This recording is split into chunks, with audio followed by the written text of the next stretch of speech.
Y bueno, y la fábrica también ahora empezamos, aprovechando que hacen inyección de aluminio y de plástico, hicimos las matrices para hacer las placas de Petri, que es un insumo que yo uso mucho. Nosotros tenemos hoy en día 91 genéticas que estamos manteniendo, es un montón. Cada vez que hacemos placas, para hacer 2 plaquitas de cada una para conservar la genética, haces 200 placas, ¿viste? Es una locura. La idea de nuestro producto es justamente inyectarlo en un material que nos permita autoclavarlo y de esta manera reutilizar la placa como se reutiliza una de vidrio, ¿no? Se lo puede esterilizar y no le hace ni cosquillas, ¿viste? El material, no se deforma, nada. ¿Y cómo están de precios? Tenemos el mismo precio que en polietileno, comprando por cantidad, pero estamos muy cerca del precio que tiene una placa de polietileno descartable. ¡Qué locura! Buenísimo. Es competitivo el producto, está bueno. Bienvenido al podcast Más allá del champiñón. Yo soy Manu y acá converso con pioneros y protagonistas del mundo fungi sobre sus vidas, emprendimientos y experiencias psicodélicas. Para un canal como este, el boca a boca es la mejor forma de crecer. Si te gusta el contenido, compártelo con un amigo. Muchísimas gracias. En el episodio de hoy hablo con Mariano Bardella de Fungi Garden Bernal, un emprendimiento familiar de la zona sur de la ciudad de Buenos Aires.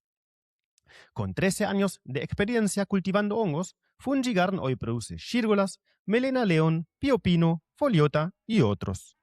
Además, manejan un cepario de casi 100 variedades de hongos, los cuales venden en placas Petri. Además, producen bloques de cultivo. Y brindan, además, asesoramiento. El último desarrollo de Mariano son placas Petri hechas en policarbonato, un plástico termoresistente y autoclavable. Estas placas buscan ofrecer una alternativa sostenible a los productos descartables que son el estándar en casi todos los laboratorios.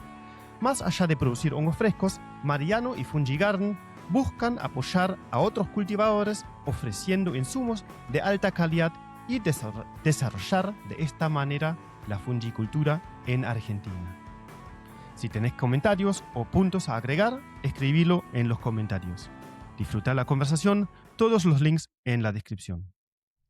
Buenos días, Mariano. Finalmente estamos acá en esta linda mañana, el viernes, casi mayo. ¿Cómo andas hoy?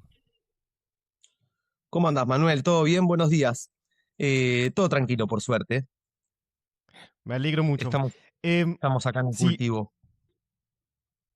Genial.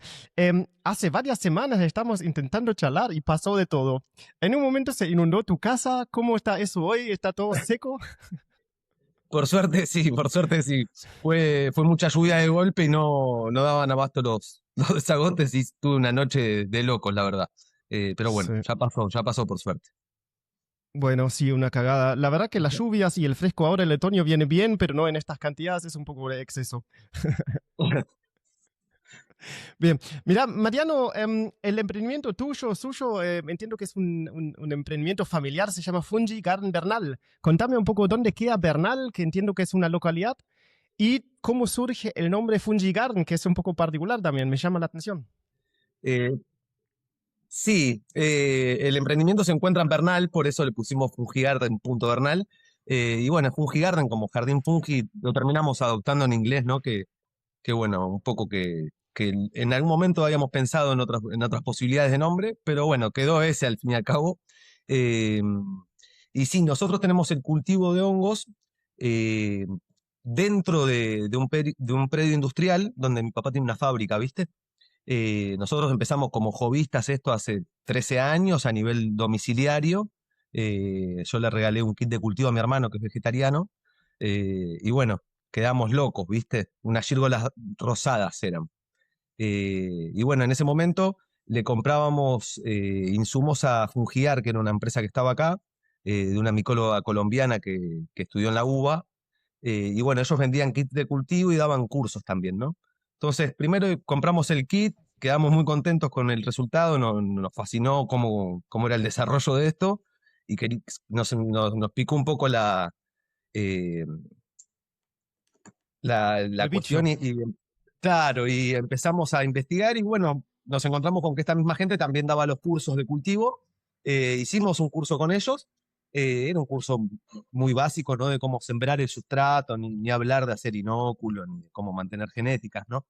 Y bueno, ahí empezamos a hacer nuestros bloques le comprábamos el inóculo a esta gente, que bueno, esa empresa después con el tiempo cerró y se fueron del país ellos. Entonces, bueno, ahí quedamos en un vacío, no sabemos a quién comprarle inóculo, ¿no? Y ahí encontramos al CONICET, al INTECH de Chascomús, y nos hacíamos 100 kilómetros a buscar la semilla una vez por mes y traíamos cantidad, ¿no? Y la teníamos en la ladera y íbamos sembrando. Bueno, así siguió el proyecto eh, hasta que llegó la pandemia. En pandemia el CONICET dejó de vender inóculo y justo en ese momento nosotros también pudimos conseguir un flujo laminar. Entonces, bueno, empezamos, ya veníamos haciendo pruebas con muchas fallas, ¿no? Eh, claro, sí, sin ni hablar, sin el equipo de flujo a nivel doméstico teníamos mucha tasa de falla y bueno, era un montón de material, ¿no? Escalar eso a mayor cantidad era un problema porque tenías mucho descarte por contaminación, ¿viste? Y bueno, ahí cuando cerró el CONICET justo conocemos a Pato de Florida Fungi, Mm. que él era de Florida, pero se mudó acá a Zona Sur, a Ranela. Cuando me enteré de eso, me fui a visitarlo a él. Él todavía tenía su cultivo en la casa, tenía un cultivo lindo, pero mucho más chico la escala que lo que tiene ahora, ¿no? Ahora tiene un monstruo armado. Y bueno, y él en buena onda porque no vendía inóculo, pero bueno, nos hacía medio el aguante, nos vendía pequeñas cantidades de inóculo para que nosotros podamos trabajar, ¿viste? Y bueno, y fue él el que me incentivó también a decir, che, justo conseguimos el flujo laminar y todo, y él me incentivó a decir, armate el binóculo, animate, ¿viste? Y bueno, nos tiró un par de tips, eh, que había unas cuantas cosas que estábamos haciendo mal, ¿viste? A nivel cantidad de humedad que daba en el grano, bueno, en fin, mejorar los envases, ¿no? Los intercambios gaseosos, ¿viste? Uno por ahí, eh, no, sin saber, usa cualquier cinta microporosis, no sirven todas, ¿viste? Tienen que ser 3M, hay un montón de detalles que uno va aprendiendo, ¿no?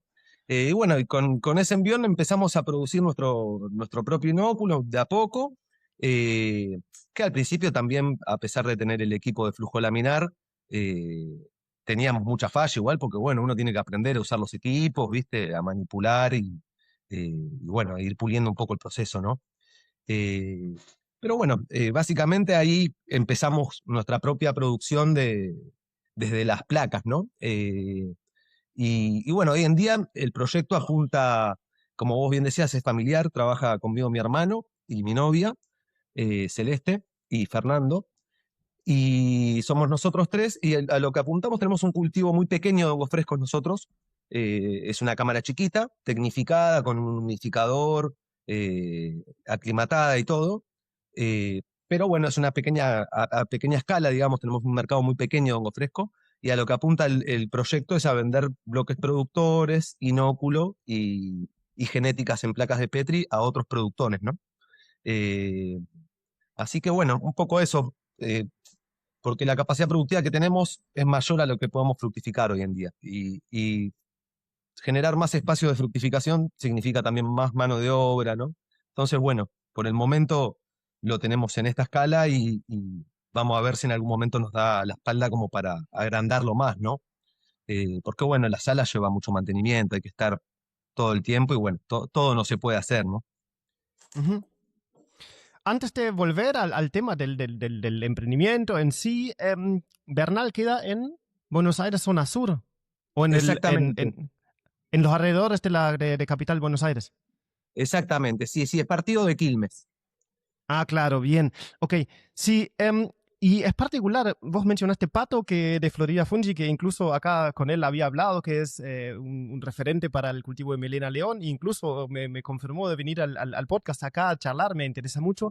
No sucedió todavía porque, bueno, cosas, pero ojalá que pronto venga a charlar y a contarnos.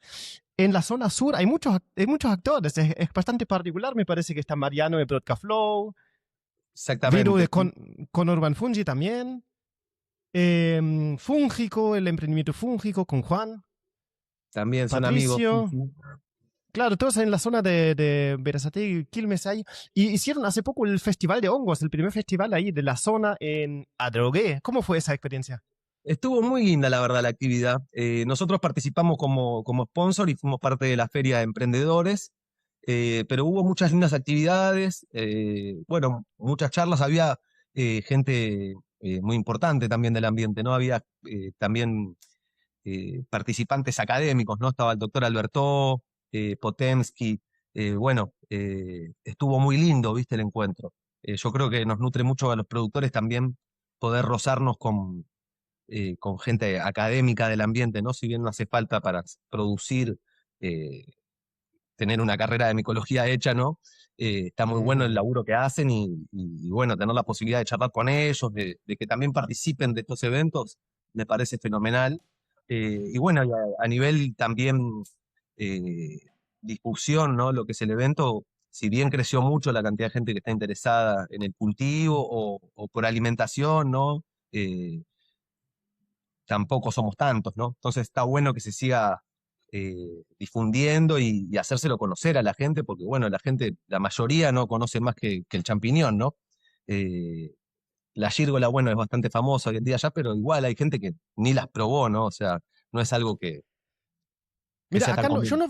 yo no vivo en un pueblo. Rafaela es la tercera ciudad de Santa Fe y tiene más de 100.000 personas. Es como un centro regional. No hay ni una gírgola, casi nunca. A veces muy perdida en alguna verdulería de pedo, pero no se consigue nada. Entonces la gente ni tiene chance de probar. Entonces como así no se va conociendo, digamos, se conoce un poco de hongo y pino, pero a veces también viene de como habíamos hablado ya en otros episodios, de calidad más o menos, un hongo bastante negro que vos ahora ya aprendí que, bueno, no debería ser así, que capaz son importados, no sé cómo fue secado. En fin, champiñón que ni siquiera mucha gente consume, tenemos todos los datos estadísticos que dicen que el consumo es bajísimo, hay mucho potencial y además lo que hay que también pensar es como esa estadística de promedio nacional de no sé qué, 20 o 100 gramos o lo que sea, de consumo de hongos es un promedio. Capaz algunos consumen 800 y la gran mayoría nada, cero Nada, o claro. 2 gramos. Como ese también la varianza es muy grande, entonces están las ciudades donde hay hongo disponible y está todo el interior que nada, no hay forma. Capaz no, ni champiñón. Así que bueno, en este sentido hay que producir. ¿A qué quería ir? Quería mencionar algo. Ah, sí, ustedes tienen ahí un núcleo en la zona sur bastante interesante, ¿no? Está lindo ese entorno de otros productores que se complementan. También el apoyo académico es buenísimo. Tenerlo por ese lado, más que nada cuando uno se mete en optimización de sustratos, en análisis del laboratorio, capaz también en cuestiones de genéticas. Yo creo que no hay que tener un doctorado para producir bien, capaz incluso puede, puede ser perjudicial tener un doctorado en biología o en micología para ser un buen productor, porque se requieren de otras cualidades capaz. Em, bueno, comentame un poco sobre el lugar donde están. Mencionaste una fábrica, en el fondo una empresa familiar y también el emprendimiento de hongos es un emprendimiento familiar. Y la conexión con la fábrica creo que también es un factor muy importante para lo que ustedes hacen o están empezando a hacer justamente para desarrollar el emprendimiento y ayudar, acompañar a desarrollar la producción de hongos en el país. Así que comentame dónde están y cómo son las condiciones de producción de la honguera y de la fábrica y cómo se vinculan. Bien, mira, te cuento un poco. Nosotros somos metalúrgicos en realidad con la familia. Nosotros tenemos el cultivo atrás de la fábrica de mi viejo. Eh, Él había hecho un galpón más que nunca se terminó de armar. Y bueno, ese espacio quedó ahí hasta que le dimos forma con el proyecto de los hongos, ¿no? Él también nos avaló y nos dio el apoyo para poder aprovechar ese espacio, ¿no? Estamos dentro de un parque industrial nosotros, es un parque industrial, el Parque Industrial y Tecnológico de Quilmes. Esto antiguamente era un batallón, era el batallón Viejo Bueno, acá estaba, se hacía la colimba, ¿viste? Bueno, cerró a Sañares eso, y después de un tiempo se convirtió en parque industrial, ¿no? Eh, y bueno, mi viejo se mudó acá, ya era como 15 años que estamos, el terreno lo compró en los 90, imagínate, y hasta acá armó el galpón y nos mudamos, ¿no? Tardamos unos añares. Y bueno, ya estando instalados acá, fue creciendo esto de los hongos y bueno, terminamos armando el espacio acá atrás, ¿no? Eh, Está completamente separado lo que es la fábrica. Y como mencionabas también, sí, también tiene un carácter familiar el emprendimiento porque, bueno, lo hacemos con mi hermano que también trabaja en la fábrica y mi novia, ¿no? Así que somos nosotros tres, lo que sería Fungi Garden, ¿no? Eh, y bueno, y la fábrica también ahora empezamos, aprovechando que hacen inyección de aluminio y de plástico, hicimos las matrices para hacer las placas de Petri, que es un insumo que yo uso mucho. Nosotros tenemos hoy en día 91 genéticas que estamos manteniendo, es un montón. Cada vez que hacemos placas, para hacer 2 plaquitas de cada una para conservar la genética, haces 200 placas, ¿viste? Es una locura. Claro, y el Em, tema es que son o descartables o de vidrio. Y claro, de vidrio es muchísimo trabajo en limpiar y además se rompen muy fácil. Entonces ninguna de las dos opciones era muy satisfactoria, ¿no? Es un poco el contexto. exactamente. Sí, yo trabajé con placas de vidrio cuando tenía muchas menos cantidades genéticas, obviamente. Y, mm, y bueno, el tema es ese, que si no la rompes trabajando, la rompes cuando la lavás o cuando la secás. Y bueno, el borosilicato es caro, las placas de borosilicato son caras. eh, y no es lo más práctico para laburar a tanto volumen de reproducciones genéticas, ¿viste? Si tenés 2 genéticas que trabajás, sí, que tengas 10 placas de vidrio, ya está sobrado, ¿viste? Pero Sí, haciendo el cep- mantenimiento. No, no, bien. El cepario que ustedes tienen, 91 cepas, es como no tengo ni una dimensión de lo que es, pero ¿cuántas placas usan por mes? ¿Tenés alguna idea? Y mira, yo por mes, una vez sí o sí, repico todo el cepario. Así que estamos hablando de que por mes uso unas 200 placas en total, de las cuales no todas se terminan usando, ¿no? Solamente por mantener la genética fresca. Bueno, igual depende del caso de las genéticas, ¿no? Por ejemplo, Cordyceps, ahora tengo un par de genéticas, pero nosotros no hacemos el mantenimiento de la genética de Cordyceps aún, ¿no? Está en nuestros planes ir aprendiendo, pero bueno, es otro escalón más dentro del cultivo que todavía no investigamos. Entonces, bueno, son genéticas que el Córdice, por lo general, este es el segundo año que hago intentos de cultivo, que estamos haciendo a pequeña escala, haciendo unas pruebas, y las genéticas las vamos reponiendo porque, bueno, hay que volver a la fuente, alguien que haga el trabajo realmente de seleccionar la genética, ¿no? Pero Mm. bueno, después hay genéticas que sí se pueden clonar o se puede volver a salir de esporas, ¿no? Si no. Pero la mayoría de los casos yo clono desde el tejido y no noto senescencia en las cepas, por lo general. Puede ser que alguna vez tengas problema con alguna cepa puntual y bueno, se trabaja, se la va limpiando y en ese caso sí trato de fructificar y clonar desde el fruto, ¿viste? Como para volver a salir con un poco más de fuerza. Igual, bueno, el trabajo del breeder, digamos, de genéticas, eh, eh, es mucho más específico, ¿no? Hay que hacer microscopía.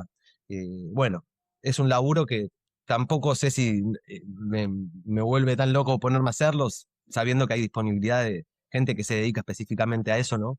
Y uno puede adquirir las genéticas y mantenerlas un tiempo hasta que sean viables, ¿no? Por el momento, como te digo, no me pasó de tener que descartar cepas porque perdieron vigor o viabilidad, ¿viste?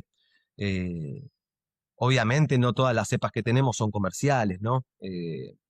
Tengo muchas cepas de gírgolas, tenemos muchas cepas de reinas también, de reinas blancas, de reinas negras, y después, bueno, tenemos melenas, tengo como 16 genéticas hoy en día, ¿viste? Buah. Eh, Fuimos probando y las tengo de colección, digamos, ¿no? Eh, y bueno, después hay un montón de ganodermas, cola de pavo, pignoporus. Y después tenemos rarezas, ¿viste? No sé, están los enoquitaques, los shimejis, las poliotas, los piopinos. eh, bueno, después tengo más rarezas, ¿no? Ahí están las orejas de Judas, que todavía nunca cultivé. Tengo la genética, pero nunca lo probé. Eh, el biftek, que es la fistulina hepática. Tengo un par de genéticas de hongo pollo que también las traje hace poco, las estamos empezando a probar. Igual ahora nos agarra el frío, medio que se nos va la época. Vamos a hacer unas carpitas ahí aclimatadas a ver si lo podemos fructificar para verlo, ¿no? Eh, pero bueno, es una cuestión medio de coleccionismo ya, no es que es un hongo comercial, ¿no? Claro. Eh, Explícame un poquito eso.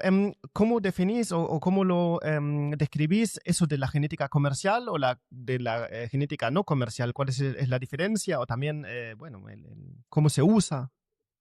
Claro, exactamente. O sea, hay genéticas, hay hongos, los hongos crecen en todos lados. Vos podés ir y clonar un ejemplar silvestre Ujú. y podés tener muy buen resultado o que el rinde sea malísimo, ¿no? O sea, hacer un retrabajo para llegar a fructificar y que tire 2 honguitos, o capaz que hiciste un trabajo y fructifica muy abundante. Entonces, eso es medio saliendo de esporas o de un hongo silvestre, es medio como se le dice, como muy azaroso, ¿no? En cambio, hay trabajos genéticos hechos que se hacen microscopía, hacen selección de esporas, van haciendo diluciones de esporas, van seleccionando distintos fenotipos, porque bueno, en un multiespora tenés millones de fenotipos distintos, y bueno, hay gente que se dedica justamente a eso, a decir, che, pegamos con un fenotipo que eh, tiene buen rinde, tiene buenas características a nivel fruto, ¿no? Estética del fruto, o lo que sea que uno busque, ¿no? Eh, pero bueno, la mayoría de las que son comerciales justamente apuntan a eso, a que tengan un buen rendimiento, porque bueno, se hace un retrabajo y si el mismo bloque que tenés dos gírgolas, una te da 2 kilos y la otra te da 200 gramos, te vas a quedar con la que te da 2 kilos para producir, obviamente, ¿viste? Eh, Como por ejemplo, no sé, la gírgola dorada, a mí me encanta, es bellísima. De hecho, cada tanto hago alguna tandita, pero a nivel rinde es muy poco el peso, es un fruto muy delicado que se conserva muy poco tiempo, ¿viste? Entonces, bueno, como que las genéticas comerciales, digamos, son las que tienen alguna ventaja en ese sentido, ¿no? Ya sea a nivel productivo o bueno, a nivel de cómo después uno puede mantener el hongo fresco, ¿no? No es lo mismo una gírgola que una reina por ahí la tenés en la heladera 20 días y sigue inmaculada, y una gírgola en una semana está destruida, ¿viste?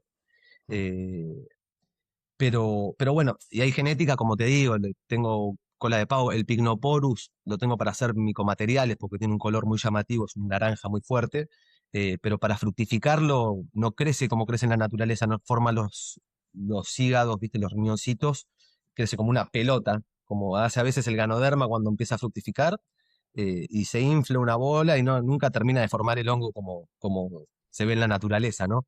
Entonces, bueno, no vas a hacer una producción de Pycnoporus porque no tiene mucho sentido tampoco. Son genéticas que las tenemos por coleccionismo y, como te digo, para los micomateriales, que también es algo muy interesante, ¿no?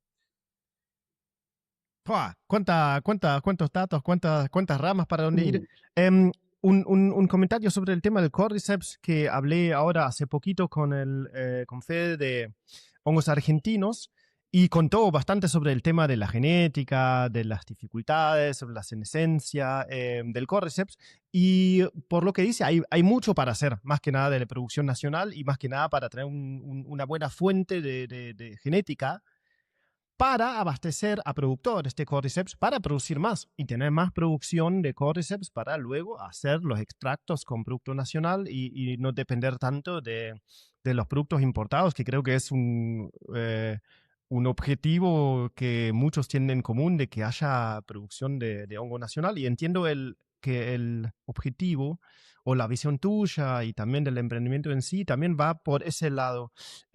Así que sería buenísimo que haya más gente trabajando el Cordyceps, que entiendo que vos estás metiendo, para que esto avance. Me parece muy interesante. No estoy en condiciones para empezar a meterme a cultivar, pero algún día me interesaría. Así que bueno, capaz en algunos años cuando yo estoy en esto, que haya genéticas confiables.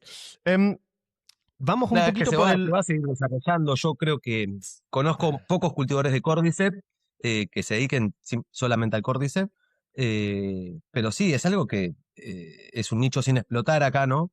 Y nosotros como productores apuntamos a una producción nacional, obviamente. Eh, Tampoco vamos a demonizar a los hongos importados, a los hongos chinos, pero sí es una realidad que eh, hay muchas dudas sobre su procedencia, su manera de secado, cuando se usa para lo que es extracciones, ¿no? Entonces, está bueno que también esté la disponibilidad del producto acá, ¿no? Si bien es imposible competir con el precio de los chinos, es otro producto, tener el producto seco acá, saber cómo lo secaste, eh, para mí tiene mucho más valor, ¿no?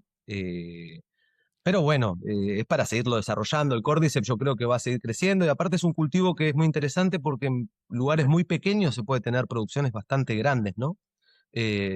Así que bueno, lo que tiene es que es un hongo lento de crecimiento. Si bien la incubación y lo pasaste a fructificación en una semana, eh, después el tiempo de crecimiento del hongo es largo, entonces bueno, son ciclos para hacer de otra manera, ¿no? No es un cultivo intensivo como una gírgola que toda la semana tenés que estar vaciando la sala y poniendo panes nuevos, ¿viste?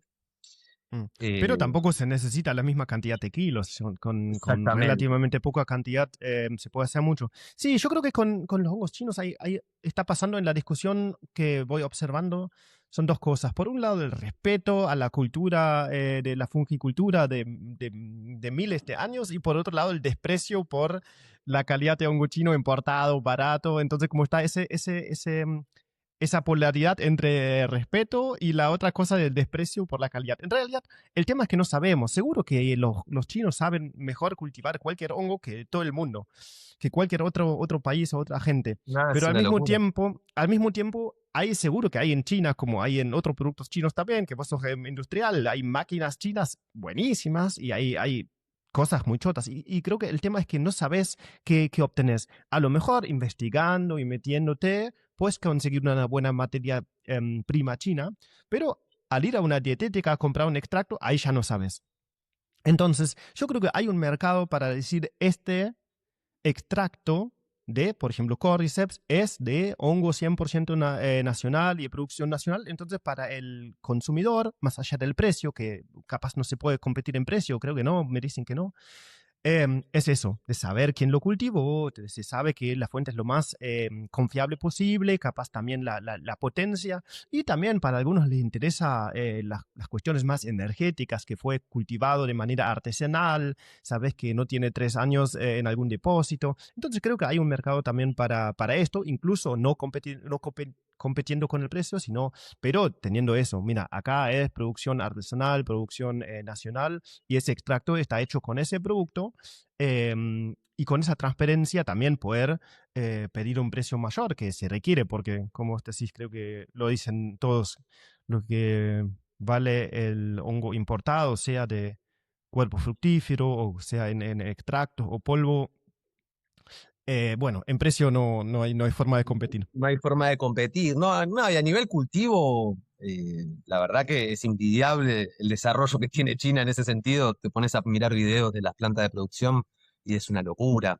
Eh, creo que, bueno, medio, eh, justamente como decís vos, tenemos nuestro nicho como para ir creciendo sin intentar competir con eso, que es incompetible, ¿no?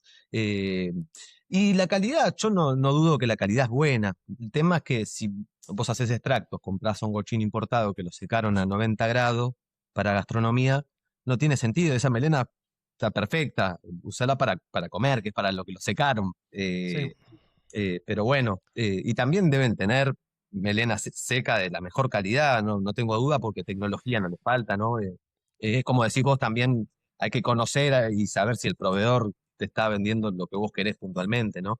Eh, pero sí, yo apuesto a la producción nacional por una cuestión de también generar empleo, ¿no? Por una cuestión social del país. Me parece que siendo un país agrícola ganadero, con la cantidad de residuos que tenemos, la posibilidad de transformar todos esos residuos en alimento, no solo que vaya todo al feedlot a alimentar animales, que tampoco está mal, también es alimento, ¿no? Pero se puede generar proteína de calidad, saludable, y también hacer que esto llegue a la gente, ¿no? Porque hoy en día, como decimos, no lo conoce todo el mundo, y es medio de una élite de gente que puede consumirlo, porque tampoco es barato el hongo fresco hoy en día, a comparación de lo que sale la carne, o sea, que también está todo caro, ¿no? Pero bueno, al ser todos pequeños productores, tampoco uno puede mejorar tanto el precio, ¿no? No te quedan rentabilidad y margen para seguir creciendo, ¿no? Eh, pero sí, sí, yo creo que hay que apostar a que se siga desarrollando a nivel nacional, y también nos podemos nutrir de esa importación, y obviamente la idea es que esté y que cada vez llega más gente, pero sí, a mí me apasiona la producción y me parece que está buenísimo cómo viene creciendo todo esto. Cada vez veo más productores, más pequeños productores, eh, y bueno, es la idea, ¿no?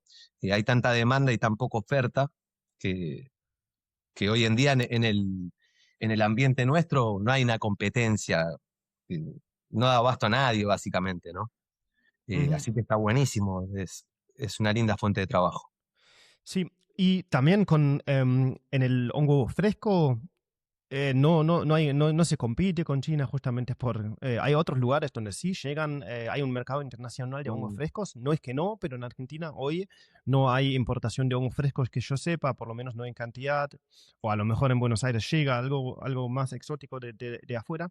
Em, Vos dijiste que bueno, hongos frescos hacen, pero a pequeña escala, y decís que el mercado es chico en tu zona. Comentame un poco sobre esto, producción de hongo fresco y cuestiones de mercado. Y entiendo que ustedes fueron especializándose después más en temas de genéticas, del cepario y de producir, o el rumbo ahora también es producir y abastecer a proveedores. Pero comentame un poco sobre la experiencia con el hongo fresco y el mercado y por este lado, porque hongos frescos están produciendo hermosos. Ahí en el Instagram están poniendo una variedad, como vos mencionaste, no sé cuántas, 16 cepas de melena león o la melena león rosada, hongos que son realmente bellísimos. También conozco a Maxi de San Rafael que te compra a vos, no sé, que cepas o bloques, y también está hablando muy bien de los hongos, de las cepas que venden ustedes. Pero bueno, contame un poco sobre la experiencia con el mercado y la producción de hongos frescos. Bien, mira, en hongos frescos, yo en mi experiencia, eh, hay mercado a full, ¿no? Uno también lo puede salir a buscar. Pero lo que pasa con el hongo fresco muchas veces es que como es un producto que tenés muy poco tiempo para entregarlo, eh, hay que tener muy bien pensada la producción y, y saber con precisión un aproximado, aunque sea, de lo que vas a cosechar para saber si lo tenés ubicado, qué haces con los hongos, ¿no? Nosotros tenemos una camarita frigorífica donde guardamos producción recién cosechada, pero nuestra política es por lo general entregar el hongo el día que se cosecha, ¿no? Eh, Trabajamos mucho con particulares, lo vendemos a granel, no hacemos bandejas, simplemente en cajones, ¿no?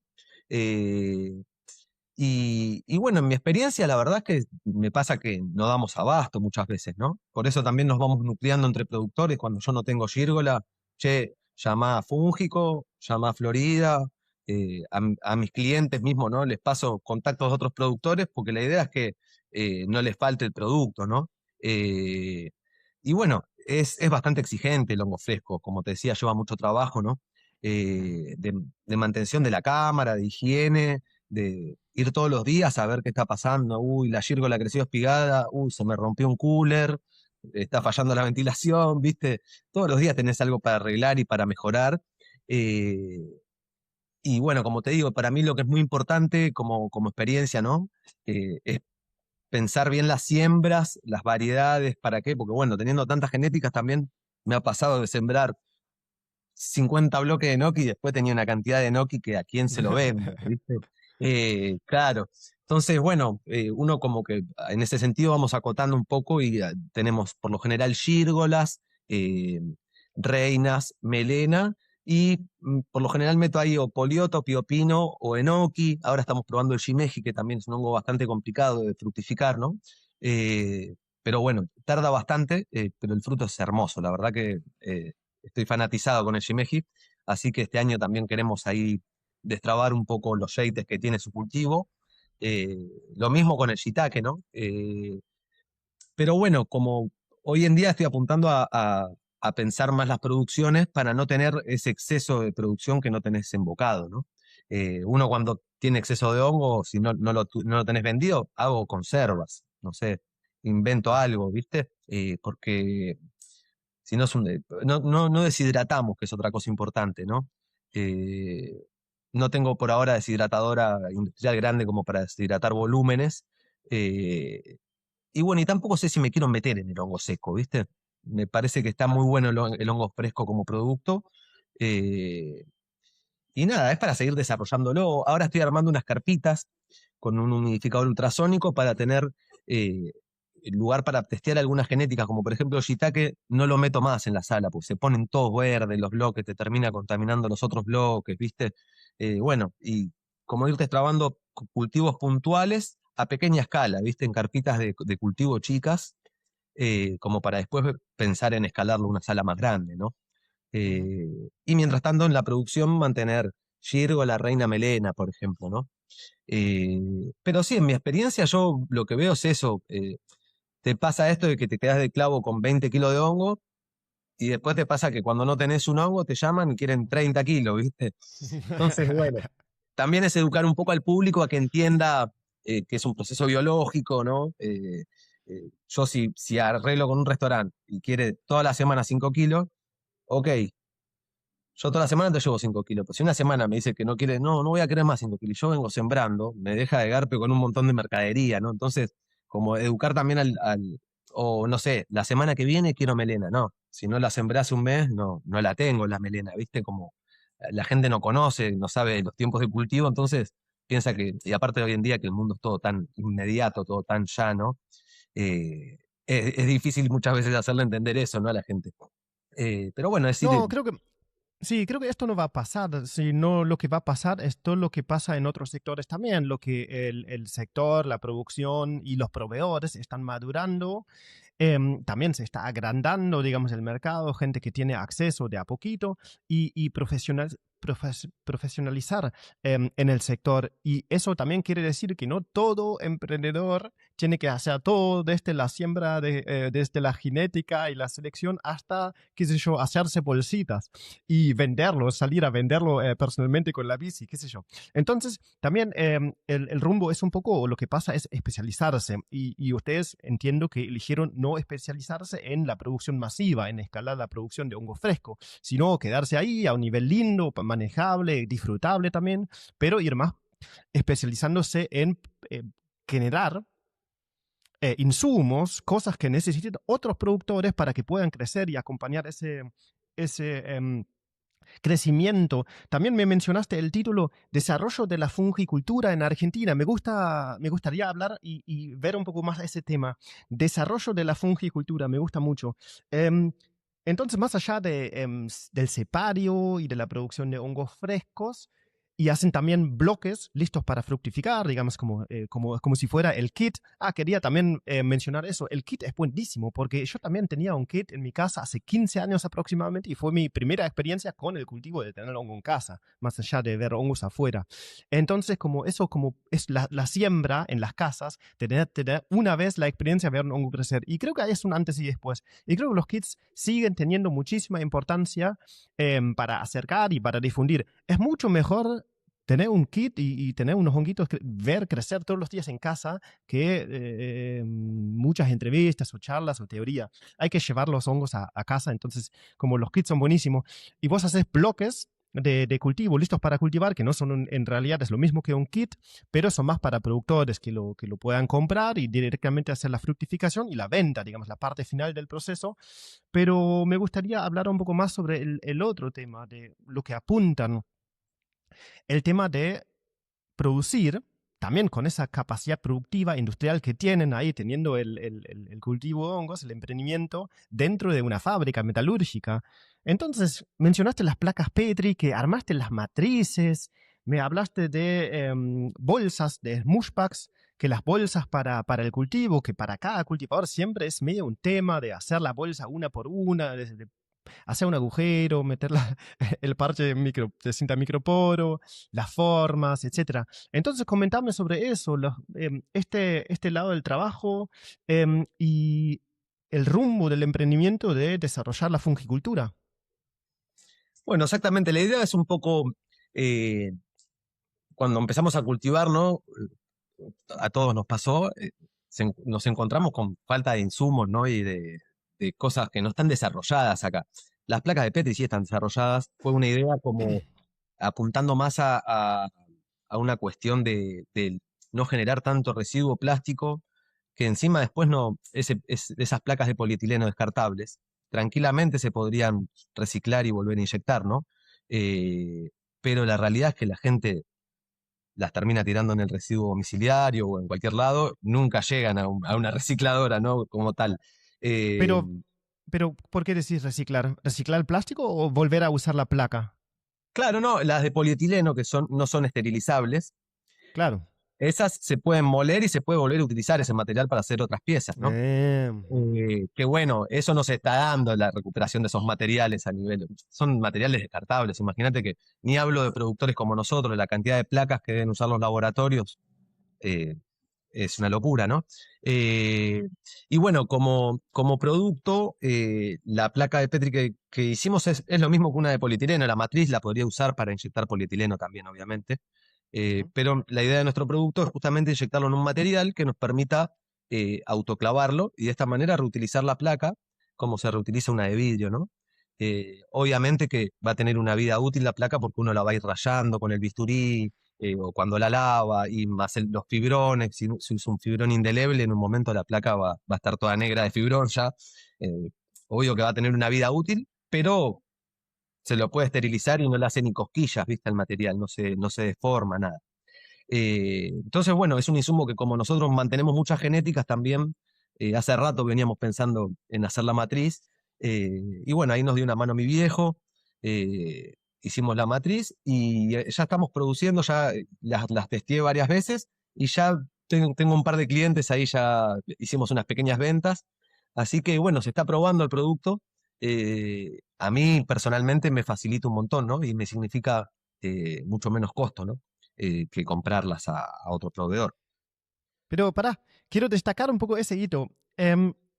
Desarrollaste por la necesidad de ver, bueno, las placas comunes que se compran esterilizadas, incluso chinas. Es un pedazo de También. plástico que vienen importadas de chinas en la bolsa. Eh, entonces no se pueden autoclavar y el vidrio ya queda medio difícil para trabajar. Entonces vieron ahí esa necesidad y tienen la capacidad productiva o la capacidad tecnológica de decir, bueno, nosotros nos animamos a producir ese producto.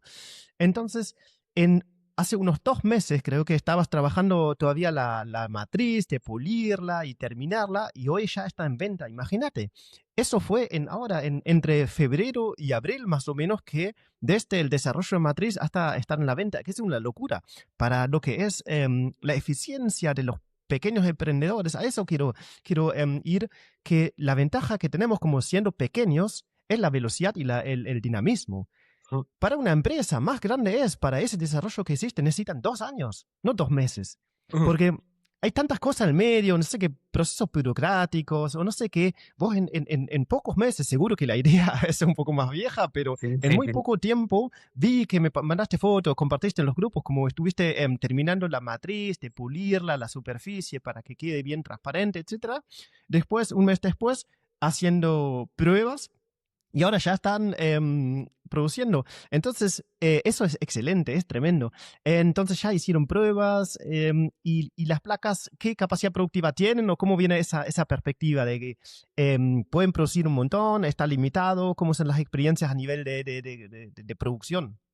No, producir, la inyectora es una inyectora automática, camina sola, escupe pieza como loco. Hay que estar atendiendo la máquina porque al ser un material tan transparente y como sale caliente, tiene un montón de estática, entonces se te pega toda la mugre, polvo, pelo, lo que esté dando vuelta. Entonces, bueno, hay que estar atendiendo la máquina Mm, como para ir envasándolas y que no se ensucien, ¿no? Antes del ujú. envasado. Eh, pero no tiene un tope. Hoy hicimos unas pequeñas producciones como para tener un stock para nosotros, para trabajar acá internamente y para tener para ofrecer. Y también, bueno, le tengo que llevar muestra a unos cuantos colegas también. Bueno, a Patricio, que lo nombramos, ya le prometí que lo voy a ir a visitar, todavía no me hice el tiempo. Pero bueno, la idea es esa, es ir compartiéndolo con los productores, que lo prueben el producto y bueno, ingresar a ese mercado. Que es no apuntamos, te quiero decir, a venderle placas a un laboratorio, ¿no? Hoy en día la idea justamente más para pequeños productores, si se da, porque no tenemos relación, ¿no? Con ese ambiente, por eso lo digo, ¿no? Si se da conseguir un cliente así grande, la capacidad productiva está. Así que bueno, hoy en día a lo que estamos apuntando es a empezar a mover el producto y que se conozca, pero sí, la demanda todavía es muy pequeña, ¿no? La estamos haciendo conocer recién el producto, Pero pero le veo para, un buen futuro.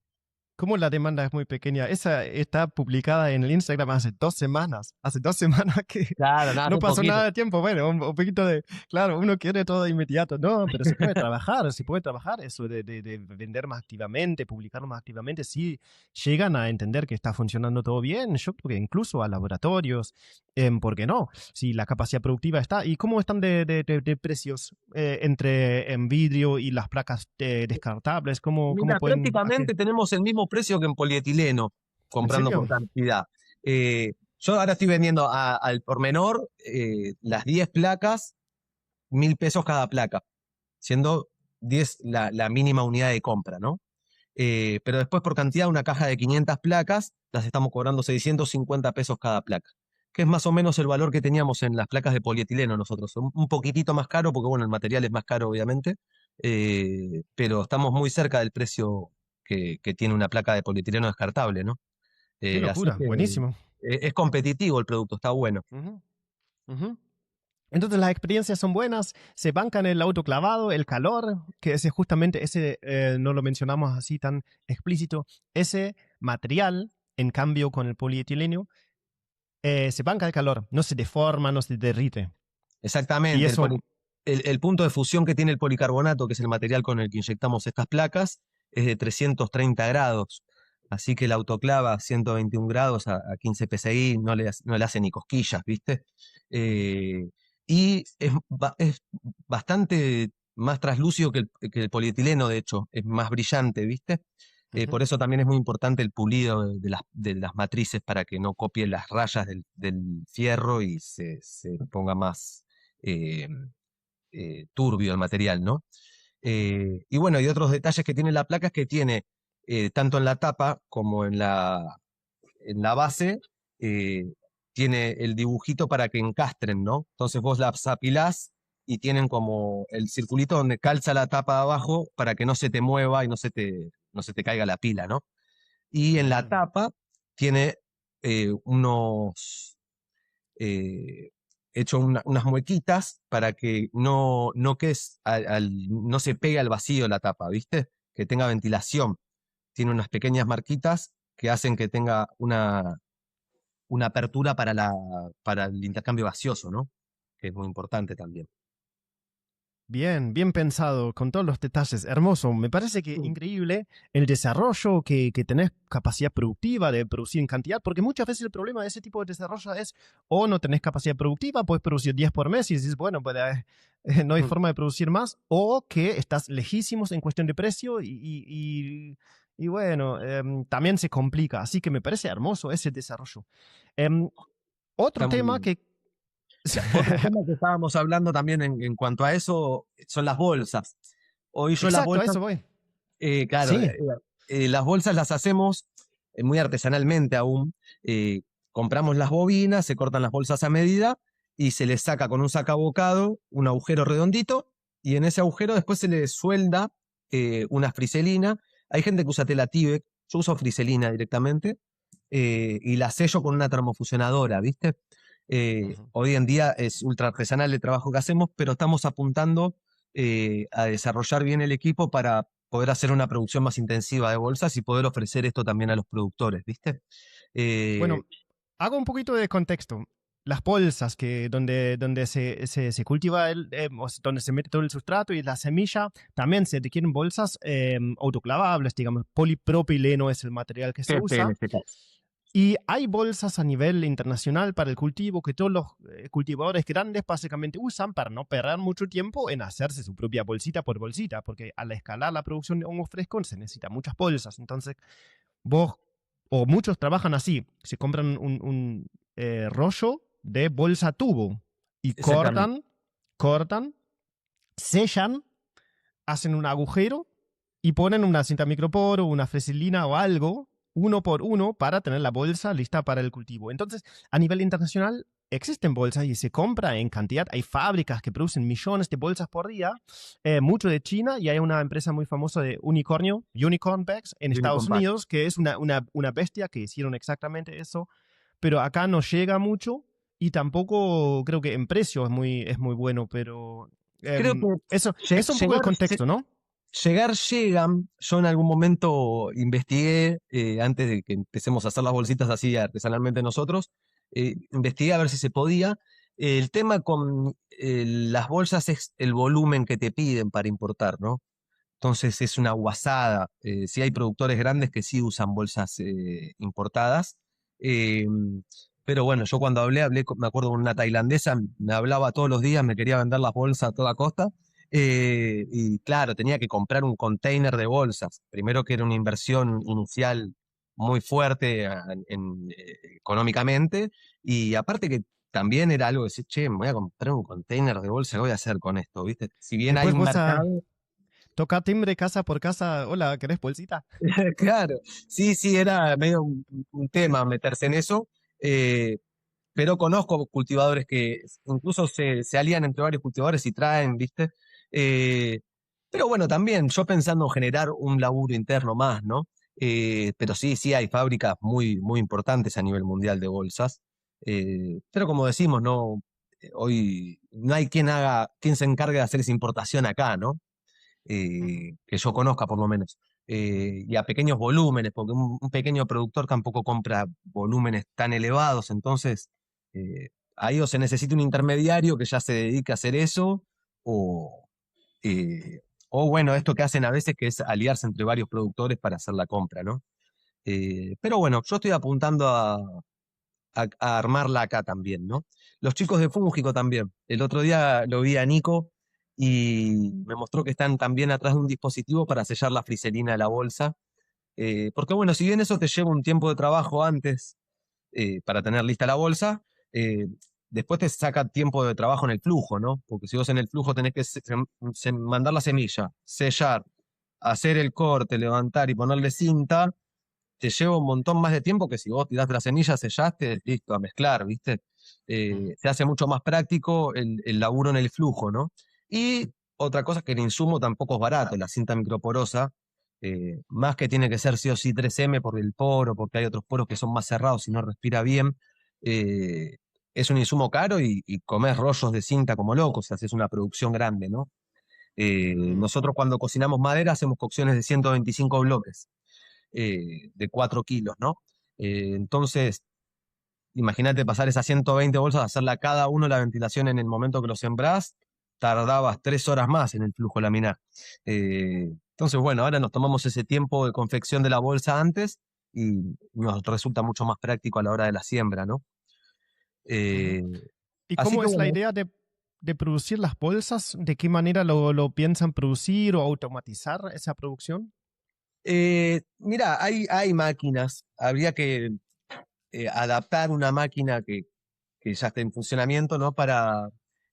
Más que nada, el tema es la friselina, hacer el agujero y pegar la friselina, ¿no? Hay que diseñar esa parte de- del proceso, porque después lo otro es simplemente ir haciendo claro, la bobina pasa, de hecho pensamos esto como proceso, la bobina entera, ir pasándola y que se le haga el sacabocado, cada tanta distancia se le hace el agujero y se vuelve a enrollar la bobina entera.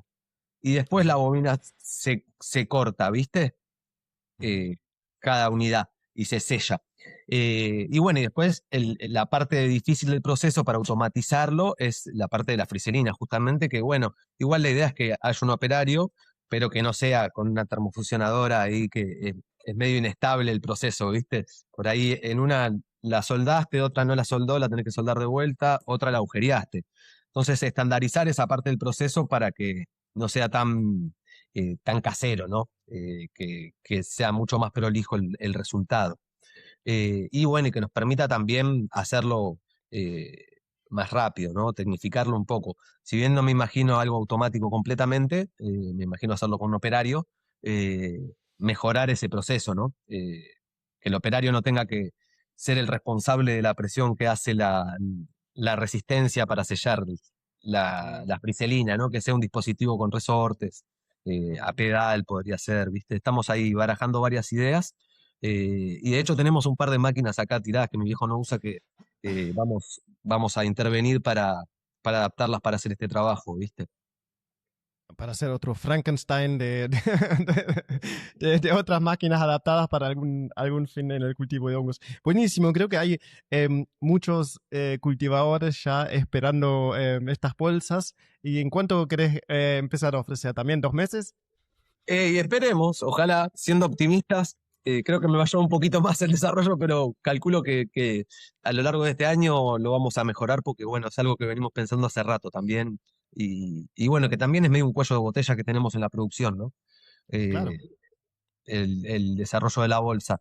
Imagínate que cada vez que pegas 125 bolsas estás un día entero, ¿viste? Un día y medio incluso a veces. Ujú. Entonces, bueno, eso es lo que hace que tampoco pueda hacer más cocciones por semana, ¿no? Qué bueno, igual hacer más cocciones por semana cocinando a 125 bolsas al mes, estamos hablando de que son 500 bolsas, ¿no? Ujú. A mí ya no me entran en mi sala, de hecho. Ya con esa producción estoy abasteciendo a un par de productores y la idea es escalarlo. No sé si, sí, te diría que al doble, 250, 300 bolsas poder esterilizar por camada, eh, y hacer una cocción por semana como venimos haciendo, ¿no? Pero bueno, son eh, ideas, ¿no? Y las ganas de desarrollarlo, ojalá que esté el trabajo como para poder hacerlo, ¿no? También. Me parece hermoso lo que haces, lo que aportás ahí, la visión, también la capacidad tecnológica de tener la empresa ahí pegada o la empresa metalúrgica pegada al cultivo de hongos es una ventaja gigante de tener el apoyo de tu viejo y la maquinaria, capaz algún operario para no tener que resolver todo uno solo y sin casi herramientas o máquinas. Es una muy gran ventaja y creo que puede tener un aporte muy lindo para eso y ojalá que las placas funcionen, también a nivel económico, que la venta funciona, que funcione la máquina, que aguante, que Mm. la experiencia a tiempo, con más autoclavados, con más experiencia, va aguantando. Y es en realidad raro que nadie en el mundo haya hecho, o como que no sea algo común, esas placas reutilizables en plástico. Pero bueno, a veces hay que hacerlo uno y está buenísimo que lo hicieron. Yo creo que ahí también hay un poco de lo que plantea la industria moderna, ¿no? Que bueno, ya eh, todos lo sabemos, ¿no? Obsolescencia programada. Al que produce no le sirve venderte algo que te va a durar toda la vida. Prefiere que te dure poco y le vuelvas a comprar, ¿no? En ese sentido, bueno, es una decisión más filosófica la nuestra de decir, no, por más que me vayan a comprar menos placas porque le van a durar más tiempo, siento que está bueno a nivel, eh, tener conciencia a nivel productivo de lo que uno está haciendo, de los desechos que genera, ¿no? Eh, Incluso, bueno, la idea es que los clientes de las placas puedan devolver las placas ya utilizadas para que nosotros las molamos y las recuperemos, las usemos para hacer otro material, porque bueno, no se puede volver a inyectar transparente eso, ¿no? Pero hacemos piezas de ese mismo material en negro, entonces se teñiría el material y se utiliza para otra cosa, y de esa manera evitamos que ese residuo quede después en una pila en el SEAMSE, ¿viste? Que son materiales que aparte tardan muchísimo en degradarse, ¿no?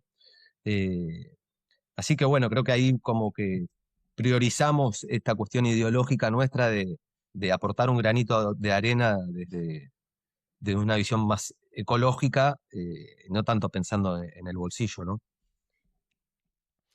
Sí, yo creo que es un poco el inevitable, la enseñanza del hongo y la filosofía del mundo fungi de reciclar las cosas y de no generar mucha basura, que todo eso sea lo más sostenible posible, sano para nosotros y el entorno. Creo que eso es justamente lo que sí, yo creo que es algo muy bueno de tener, de reducir el impacto negativo al máximo y sí, de reciclar, como es la enseñanza de los hongos, de cerrar esos ciclos.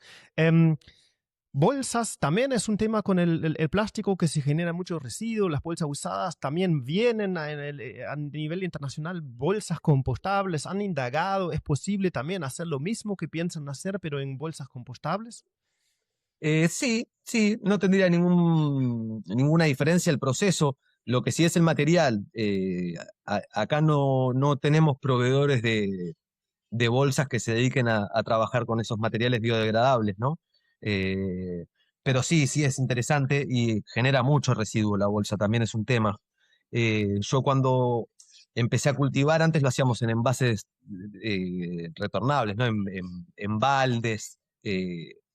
Pero bueno, cuando uno va aumentando la producción y queriendo hacer más cantidad, es un tema tener todo en envases así, ¿viste? Porque te pasás toda la semana lavando, básicamente, ¿no?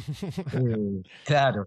Pero sí, es algo que estaría muy bueno también que se dé ese desarrollo acá a nivel eh, materia prima para desarrollar esas bolsas, ¿no? Ujú. Creo que bueno, es cuestión de tiempo que también algún productor de bolsas se meta en el tema, ¿no? Porque eso, bueno, ya nos excede a nosotros le compramos la bobina a alguien, ¿no?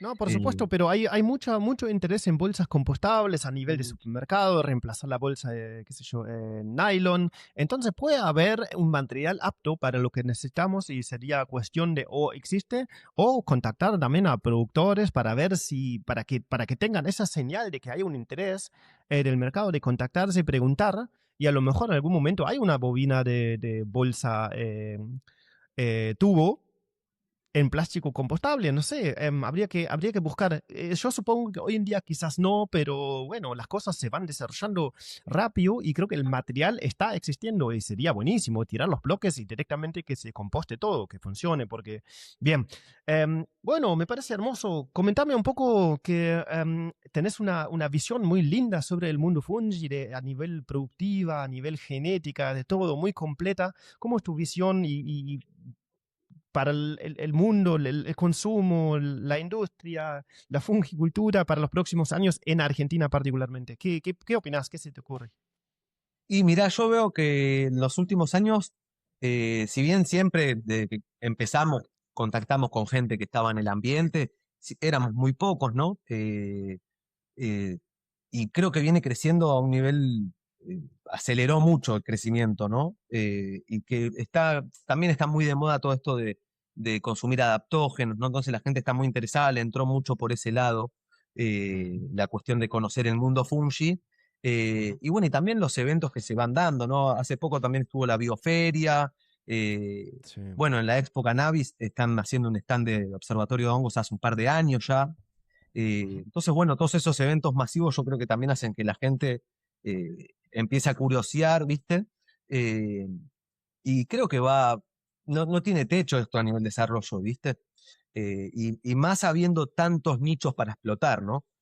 Como decimos, te puedes dedicar a producir hongo fresco, a producir inóculo, a producir genéticas, podés hacer simplemente extracciones, conservas, bueno, hay mil maneras de encarar proyectos que estén relacionados, ¿no? Con el mundo funky. Y bueno, yo creo que la idea, los próximos años, nos venimos nucleando entre varios productores. De hecho, hace poco, esta semana, me habló Juan de Fúngico, eh, que bueno, en la feria de Adrogué estuvo presente un senador, y Ujú. bueno, está muy interesado en el tema, y vamos a armar una mesa de productores eh, para ir a charlar al Senado, al recinto del senador, para generar un proyecto de ley que contemple a los pequeños productores y que dé un marco regulatorio también, ¿no? Porque hoy en día también hay muchos grises, ¿no? Y también estar dentro del marco regulatorio muchas veces para un pequeño productor le piden cosas que son una locura, ¿no? Entonces, bueno, está buenísimo, vamos a empezar a debatir ahí entre varios pequeños productores. La idea es que se sumen todos los que tengan ganas, ¿no? De aportar ahí un granito a esto.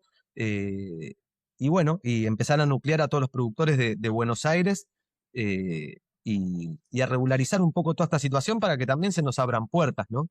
Eh, Así que nada, requete contento también de que la comunidad que se generó a nivel Fungi, hoy muchos somos amigos, ¿no? Más allá de lo que es el lazo comercial y el interés que tenemos en común, se generan amistades, hay muy buena onda. Y como comentaba también, hay tanta demanda y tan poca oferta que el sol sale para todos, no hay un problema a nivel competitividad con el compañero, ¿no? Así que nada, yo creo que esto va a seguir creciendo mucho, Manu. Espero eso con la mejor de la fe, ¿no? Y bueno, y aparte que es seguir desarrollando y generar conciencia en la gente de lo que es producir un alimento de alta calidad y, como decimos, a partir de residuos, ¿no? Para mí esto es fabuloso. Justamente por eso también buscarle toda esta vuelta de que sea circular, de que sea regenerativo y que no generemos, no dejemos cabos sueltos, ¿no? Lo de la bolsa que comentabas vos es lo único que todavía nos queda ahí en el tintero como para que esto sea completamente circular y- y nada, me parece fascinante eso, no me parece algo fácil hoy en día, ¿no? Eh, que se genere ese tipo de trabajo alrededor de un alimento, ¿no? Ujú. Excelente. Muchísimas gracias por tu tiempo. Es increíble las cosas que haces, las cosas donde te metes, donde estás activo, en todo lo que contaste recién. Es increíble. Y creo que es algo positivo para destacar y para no quedarse siempre en esa impotencia de decir, la gran industria, somos muy pequeños, que no tenemos presupuesto. Bueno, entre muchos tenemos mucho el dinamismo que tenemos y la forma donde hay una motivación, unas ganas, se hacen posible cosas increíbles y creo que tu caso o el caso suyo, ¿no? Estoy hablando con vos, pero entiendo que tu hermano y tu novia también están atrás, también tu papá apoyando eso. Es increíble lo que los pequeños productores, el mundo fungi logran, así que todos los éxitos también para la cuestión legal, para el acompañamiento de una regulación que siempre es muy importante para que no haya o para que haya cada vez menos trabas. Entonces, recomiendo muchísimo seguir tu trabajo, fungigarden.bernal en Instagram. Ahí están publicando algunas cosas. La verdad que me encanta el emprendimiento, voy a seguirte con todo lo que puedo. Estás también activo en algunos grupos. Mariano, muchas gracias por tu tiempo, seguro que tenés cosas para hacer, así que nos hablamos en algún otro día. Manu, muchas gracias, la verdad que un placer la charla y bueno, a seguir trabajando para que crezca el mundo fungi y nada, a mí también me encanta la tarea que haces. Tengo que mirar esta que me comentabas del Cordyceps, que no lo vi esa entrevista, después voy a chusmear ahí y nada, te mando un saludo y estamos en contacto cuando quieras. Hoy justo no lo tengo a mi hermano y a Celeste. En otra ocasión por ahí puedes entrevistar a alguno de ellos dos, así que tenelo en cuenta. Lo hablamos, mira, recién me doy cuenta que en mi cabeza ya estoy medio en el episodio para la semana que viene, pero el episodio no está publicado todavía con el Cordyceps, lo estoy editando y largué algunos cortos, así que en el momento que grabamos hoy no está publicado, pero este jueves o viernes, pasado mañana, va a estar publicado. Entonces, bueno, en mi cabeza es otra cosa que las cosas publicadas, pero como vos también, estoy en varias cosas y a veces uno mezcla un poco ahí todos los papeles. Así que gracias, te mando fuertes abrazos y que sigas así. Muchas gracias, Manu. Estamos en contacto. Chao, chao. Saludos. Muchas gracias por escuchar este episodio hasta el final. Si te gustó, recomiéndalo a un amigo. Si algo te inspiró o molestó, deja un comentario. Si querés ayudar a cubrir los gastos de este programa, puedes hacerlo ahora mismo con un solo clic en el link de Mercado Pago en la descripción.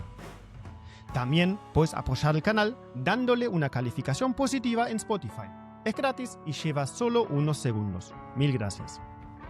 Acordate de seguir el canal y nos vemos en el próximo episodio.